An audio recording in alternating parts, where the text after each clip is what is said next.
સે no to drugs અભિયાન અંતર્ગત ગાંધીધામ એ ડિવિઝન પોલીસે નશીલા પદાર્થો સામે મોટી કાર્યવાહી કરી છે. પોલીસ દ્વારા 12.275 કિલોગ્રામ ગાંજાના જથ્થા સાથે 2 શખ્સોને ઝડપી પાડવામાં આવ્યા છે. ઝડપાયેલા મુદ્દામાલની કુલ કિંમત ₹7,48,000 થી વધુ હોવાનું જાણવા મળ્યું છે.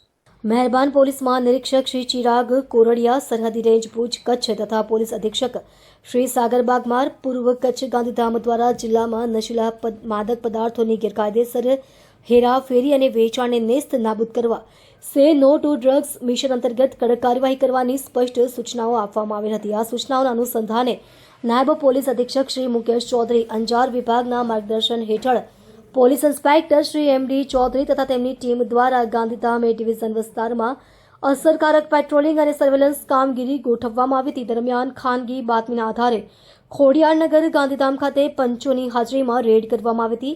રેડ દરમિયાન 2 શખ્સોને તેમના કબજામાં રહેલ માદક પદાર્થ ગાંજાના જથ્થા સાથે ઝડપી પાડવામાં આવ્યા હતા. પોલીસ દ્વારા આરોપીઓ પાસેથી કુલ 12.275 કિલો ગાંજો જપ્ત કરવામાં આવ્યો છે.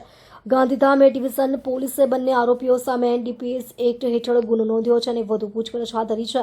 સાથે જ આરોપીઓ અન્ય કોઈ નશીલા પદાર્થના ગુનામાં સંડોવાયેલા છે કે નહીં તે અંગે પણ ઊંડાણપૂર્વક તપાસ શરૂ કરવામાં આવી છે.